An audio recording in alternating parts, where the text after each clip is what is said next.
Hi students, आज हमारा 9th class का 8th लेसन यक्ष प्रश्न। యక్ష ప్రశ్నలు అంటే అసలు ఏంటి? పిక్చర్లో చూడండి, ఇక్కడ స్వామి వివేకానంద తను ఇచ్చిన ఒక మెసేజ్. తను కూడా యక్ష ప్రశ్నలు లాంటివి. ఇవి కూడా యక్ష ప్రశ్నలు అంటే అర్థం దొరకనివి, అర్థం ఉందా లేదా అని కన్ఫ్యూజన్లో మనం ఉండే ప్రశ్నలు కూడా యక్ష ప్రశ్నలు అంటారు. అతిగా అర్థం లేకుండా ప్రశ్నలు వేసేవాడిని కూడా నీ యక్ష ప్రశ్నలు కాసేపు ఆపు అంటారనమాట. అవే యక్ష ప్రశ్నలు. సో చూద్దాం. ఈశ్వర్ క్యా హై? ఈశ్వరుడు ఎవరు? దీనికి కూడా మీరు ఈశ్వరుడు ఎవరంటే ఎవరికి సంబంధించిన ఈశ్వరుడు వాళ్ళకు ఉంటాడు అనమాట. ఈశ్వరుడు క్యా హై?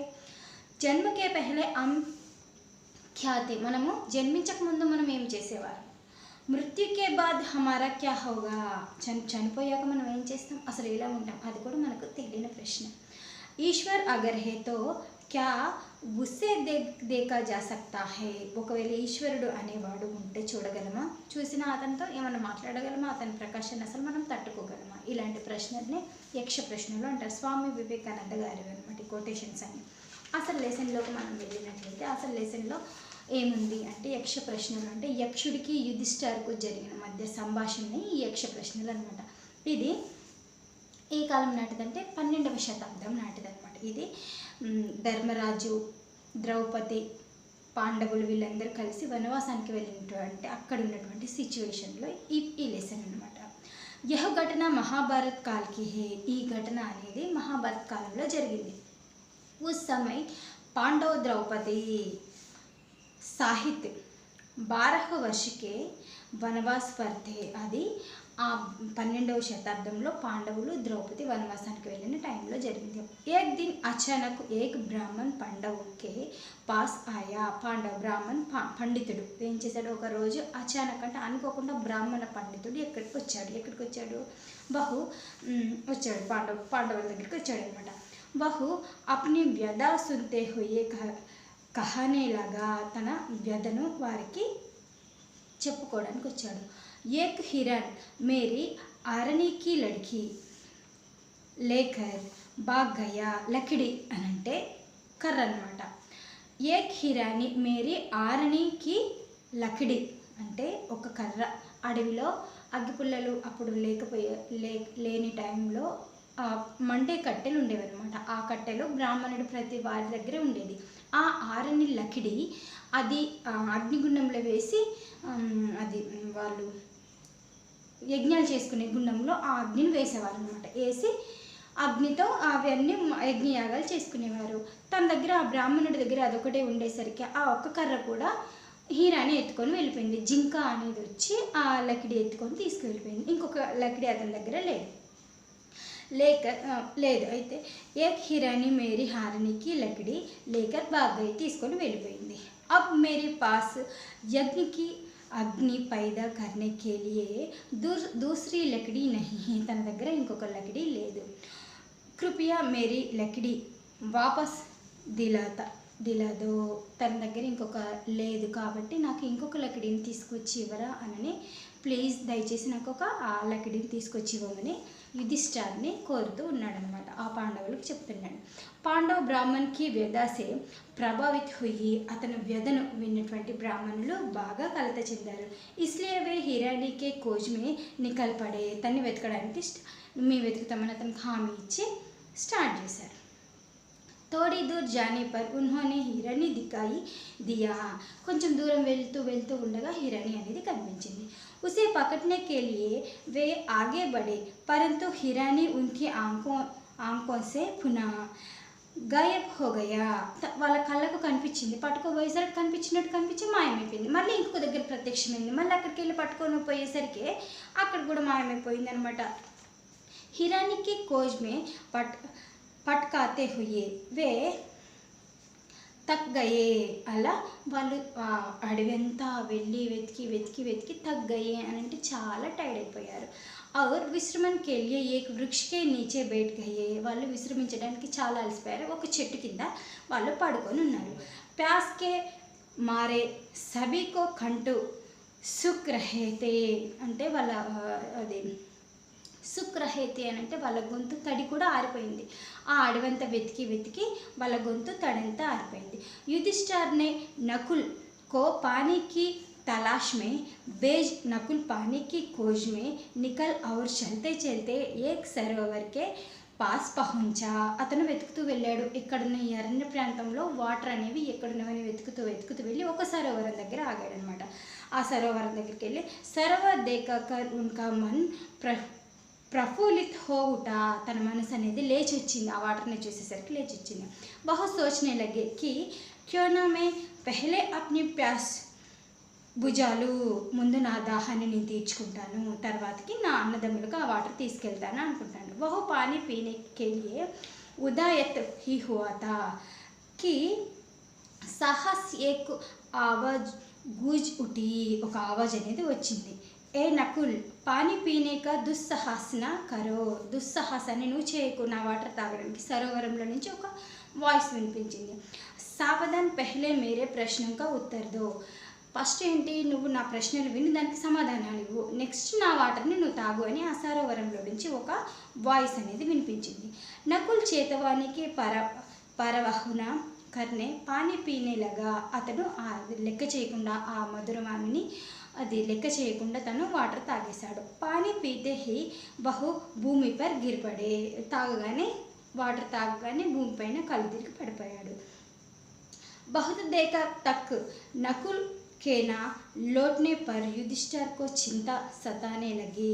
उन्होंने उसकी खोज में बारी बारी से सहदेव, अर्जुन और भीम को भेज यक्ष की चेतावनी के उपेक्षा करने हुए. सभी ने सरोवर तट पर प्यास जुबाने पर प्रयास किया और नकुल की भक्ति धारा पर गिर गए. వాళ్ళు కూడా మళ్ళీ ఎవరు నకులుడు ఏంటి కనిపించలేదు అనని వాళ్ళు వెతుకుతూ ఎవరెవరు వచ్చారు, సహదేవుడు, నకుల సహదేవులు కదా, నకులుడు ఫస్ట్ వచ్చాడు కదా, సహదేవుడు, ధర్మరాజు, నెక్స్ట్ ఇంకెవరు వచ్చారు, అది అర్జునుడు, ముగ్గురు వచ్చారనమాట. ఇంకా తన తమ్ముడు ఏంటి ఇంకా రాలేదని వచ్చేసరికి ఆ సరోవరాన్ని చూశారు. వాళ్ళు కూడా తమ్ముడిని కూడా చూశారు, కానీ వాళ్ళు కూడా ఆ దాహాన్ని తట్టుకోలేక సరోవరంలో నీరు వాటర్ తాగి ఆ వాణి వినిపించి నన్ను తాగొద్దు అని చెప్పినా కానీ తాగి పడిపోతారు. అందరు కలిసి భూమి మీద పడిపోతారు. जब कोई भी लौट कर ना आए थे युधिष्ठिर स्वयं चित्तित आवास्य में उनकी खोज में निकल पड़े. तनु వెతుక్కుంటూ వెతికి రావడం స్టార్ట్ చేశాడు. तृष्णा से व्याकुल युधिष्ठिर पहले अपनी प्यास शांति करने के लिए सरोवर की ओर गए. సరోవరంకి వెళ్ళి చాలా దాహమైంది. ఎంత తృష్ణ కలిగి ఉన్నాడు, వాటర్ తృష్ణ కలిగి అంటే కోరిక, వాటర్ తాగాలి, తాగితేనే బ్రతుకుతా అన్న కోరిక కలిగి ఉన్నాడనమాట. సరోవర్కి ఒక్కసారి ఓవర్ దేకెక్కరంటే ఆ దిక్కుల వైపు చూశాడు. వహీ యుధిష్ఠిర్ కో అప్నే బాయి దారా పర్ పడే దికాయి దియే. ఆ బాయి వాళ్ళను కింద పడిపోయి ఉండడం చూశాడు. జైసే హీ వే ఆగే బడేతే ఉన్హోనే బి వహీ ఆవాజ్ సున్తి థీ.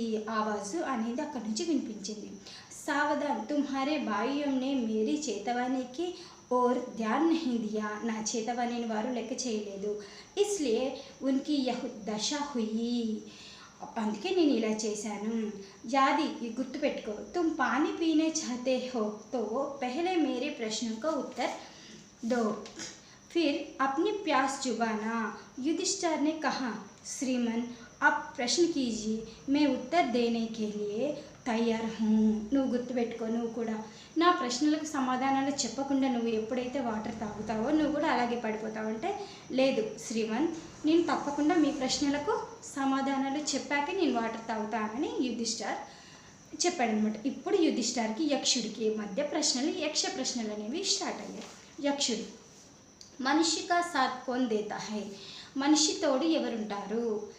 ధైర్య హీ మనిషి కా సదా దేతా హై. యుధిష్ఠిర్ ఏమన్నాడు, ధైర్యమే మనుష్యుడికి ఎప్పుడూ కూడా, తను ఎక్కడికి వెళ్ళినా, ఊరు వెళ్ళినా, ఏ ప్రాంతానికి వెళ్ళినా కూడా ధైర్యం మాత్రం మనిషి వీడకూడదు. ధైర్యము మనిషికి తోడు ఎప్పుడూ ఉంటుంది. యక్షుడు, వహ్ కౌన్ సా శస్త్ర హై జిస్కా అధ్యయన్ కర్కే మనుష్యు బుద్ధిమాన్ బనాతా హే. యక్షుడు ఏమంటాడు, మనిషి ఏ విద్యను, ఏ శస్త్రాన్ని అభ్యసించడం వల్ల బుద్ధిమంతుడైన మనుష్యుడు అవుతాడు అని యక్షుడు అడుగుతాడు. అప్పుడు యుధిష్ఠిర్ ఏం చెప్తాడు, కోయి భీ శస్త్ర ऐसा नहीं है. ఏ శస్త్రాలు, ఏ శాస్త్రాలు కూడా లేవు మహారాజ్, ఏ శాస్త్రాలు కూడా లేవు, చదవడానికి ఏ శాస్త్రాలు కూడా లేవు.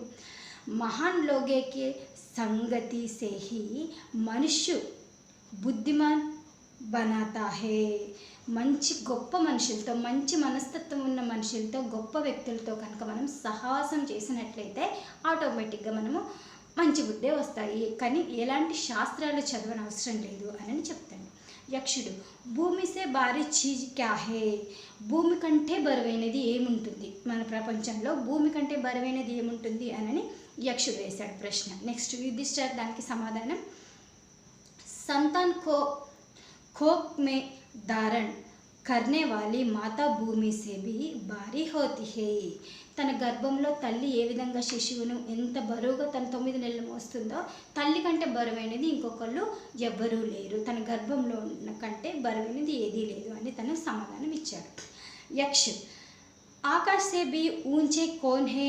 ఆకాశం కంటే ఎత్తైన వారు, ఆకాశం కంటే ఎత్తైనది ఏమిటి అని మళ్ళీ యక్షుడు ప్రశ్నించాడు. అందుకు యుధిష్ఠిర్, పిత, తండ్రి ఆకాశము కంటే ఎంతో గొప్పవాడు, ఉన్నతమైనటువంటి వాడని యుధిష్ఠిర్ సమాధానం ఇచ్చాడు. యక్షుడు, బహుసే బి తేజ్ చల్నే వాలా కోన్ హే. గాలి కంటే వేగమైనది ఏంటి అని అడిగారు. వేగంగా ప్రయాణించేది గాలి కంటే. యుధిష్ఠిర్, మనస్సు, మన మనసు ఇక్కడ ఉన్నా కానీ గాలి కంటే అతి వేగంగా మనం ఎక్కడికి వెళ్ళాలన్నా వెళ్ళేసి వస్తాం, అదనమాట. యక్ష, విదేశ్ జానే వాలే కా సాత్ కోన్ హోతా హే. విదేశాలకు మనం వెళ్ళేటప్పుడు మనం వెంట, సాత్ అంటే వెంట అనమాట. సాత్ ఏమొస్తుంది అని అడిగారు. యుధిష్ఠిర్, విద్య మనం చనిపోయిన తర్వాత కూడా విద్య మనకు ఒక్కరికే అవసరమయ్యేటువంటిది మాత్రం విద్య, ఇంకా మన విద్య ఎవ్వరికి అవసరపడదు, ఒక విద్యనే మనకు తోడొస్తుంది అని యుధిష్ఠిర్ చెప్పింది. దానికి యక్షుడు మరి ఒక ప్రశ్న ఇలా అడిగాడు, మరణ్ సాన్ వృద్ధ కా మిత్రు కోన్ హోతా హే. మనము మరణం స్థాయిలో ఉన్నప్పుడు వృద్ధులకు వెంట ఉండేది ఏంటి? కోన్ హోతా హే. మిత్రు లాంటిది, మిత్రమైన లాంటిది ఏంటిది వృద్ధులకు అని అడిగితే యుధిష్ఠిర్, దాన్, క్యోంకి దానమే వాళ్ళకు తోడుంటుంది. క్యోంకి వహీ మృత్యుకే బాద్ అకేలే చల్నే వాళ్ళే జీవ్కే సాత్ సాత్ చల్తా హే. మనం చేసే దానమే, మనం పోయాక కూడా వాళ్ళు ఎంత మంచి వాళ్ళు, కరెక్ట్ టైంకి నాకు దానం చేశారని వాళ్ళ గురించి మనం చెప్పుకుంటాము అని దాన గుణము గొప్పది అని చెప్పాను. యక్ష, సుఖ క్యా హే. సుఖం అంటే ఏంటి, అసలు సుఖం ఉంటుందా, సుఖం అంటే ఏంటి అని అడిగారు. యుధిష్ఠిర్, జో శీల్ ఔ సచ్చరిత్ర పర్ స్థిత్ హే. ఏమన్నాడు, మంచి శీలమైనది సత్ప్రవర్తన అని. సత్ప్రవర్తన, సంస్కారము, మంచిగా శీలది కలిగి ఉన్నప్పుడు మనము డెఫినెట్గా మనకు సుఖం అనేది ఉంటుంది అని చెప్పాడు. యక్షుడు, సబ్సే తుచ్చ క్యా హే. తుచ్చ అంటే ఏంటి అని అడుగుతాడు. యుధిష్ఠిర్, చింత, అన్నిటికంటే తుచ్చమైనది చింత అని అడుగుతున్నాడు అని చెప్పాడు. యక్షుడు, किसके छोड़ जाने पर मनुष्य सर्वप्रिय बनाता है. మనుషుడు విడిచిపెట్టాలి అంటే దేన్ని విడిచిపెట్టాలి, మనుషులు మనం విడిచిపెట్టాలి అంటే దేన్ని విడిచిపెట్టాలి అని యక్షుడు ప్రశ్నించాడు. దానికి యుధిష్ఠిర్, అహంభావ్కే చోట్ జానే పర్. అహంభావం అనేది మనిషి విడిచిపెట్టినట్లయితే మనిషి ఎంతో హ్యాపీగా ఉంటాడు అని దానికి యుధిష్ఠిర్ సమాధానం ఇచ్చాడు. ఈ విధంగా యక్షుడు యుధిష్ఠిర్కి మధ్య ఈ యక్ష ప్రశ్నలు అనేవి జరుగుతూ ఉంటాయి. నెక్స్ట్ ఏమైంది, इस प्रकार यक्ष ने कई अन्य प्रश्न भी किए और युधिष्ठिर ने उन सब के ठीक उत्तर दिए. అలా చాలా ప్రశ్నలు వేశాడు, మనకి కొన్ని ప్రశ్నలే ఇచ్చారు. ఎవరు వేశారు, యక్షుడు. వేసేసరికి తను టకాటకమని మంచి మంచి సమాధానాలు చెప్పాడు. అంతమే అంతా అయిపోయాక ఏమన్నాడు, అంతమే यक्ष बोला, राजन मैं तुम्हारे मृत्यु बायुओं में से एक को जीवित कर सकता हूँ.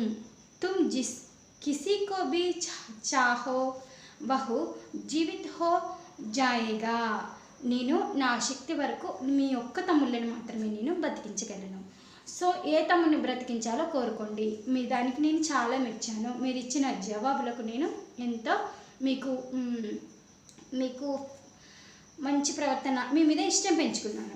సో ఒక తమ్ముని మాత్రం బతికించగలను అని ఎవరంటారు, యక్షుడు అంటాడు.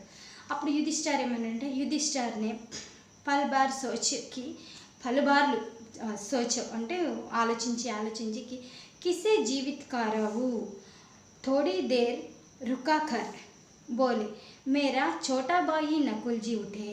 తను అనేక సార్లు ఆలోచించి నా చిన్న తమ్ముడునైనా నకుల్ని లేపండి అని అడిగారు.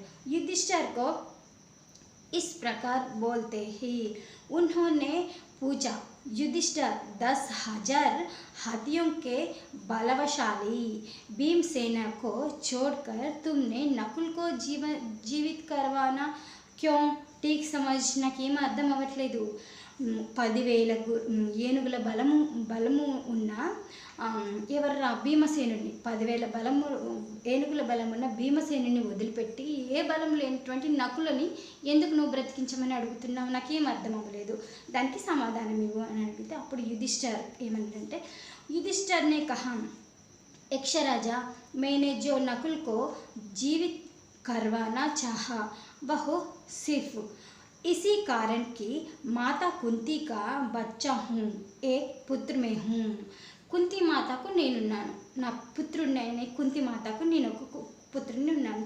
चाहता हूँ कि माता माद्री का भी एक पुत्र जीवित हो उठे. మా మాద్రి మాతకు కూడా అంటే ఇద్దరు భార్యలు వాళ్ళ తండ్రికి, కుంతికి తను ఉన్నాడు కాబట్టి యుధిష్ఠిర్ ఉన్నాడు కాబట్టి మాద్రి మాతకి కూడా ఒక పుత్రుడు నకులు సహదేవులు మాద్రి మాత పుత్రులు అన్నమాట. అందులో నకులుని బ్రతికించండి, మా అమ్మకు ఒక పుత్రుడు బతుకున్నట్టు ఆ అమ్మకు ఒక పుత్రుడు బతుకున్నట్టు అని ఇలా వేరియేషన్ లేకుండా చెప్తాడు. అంటూ आप कृपा करे నకుల్ కో జీవిత్ కర్ దే. దీనికోసమే నేను అలా బ్రతికించమంటున్నాను, దయచేసి ఆ అమ్మ కొడుకుని కూడా ఒకతన్ని బ్రతికించండి అని చెప్తాడు. युधिष्ठिर के धर्म स्वभाव से यक्ष अत्यंत संतुष्ट हुई और उन्होंने वर देता हुए यह कहा, पक्षपात रहित मेरे प्यारे पुत्र तुम्हारे चारों ही भाई जीवित हो. నీదు ఎలాంటి స్వార్థం లేనిటువంటి మనస్తత్వాన్ని కలిగి ఉన్న యుధిష్ఠిర్, నీకు నీ 4 తమ్ముళ్ళని కూడా నేను బ్రతికిస్తాను, ఆనందంగా వెళ్ళిరా అని ఎవరు చెప్తారు? యక్షరాజుడు చెప్తాడు. తన నిస్వార్థమైన మనస్తత్వంతో తన 4 తమ్ముళ్ళని కూడా బ్రతికించుకున్నాడు. ఇదే 9th క్లాస్ యక్ష ప్రశ్న. అర్థాలు దొరకనివి, అర్థం లేని ప్రశ్నలే యక్ష ప్రశ్నలు అంటారు. ఇది 9th క్లాస్ కా 8th lesson. Thank you so much children.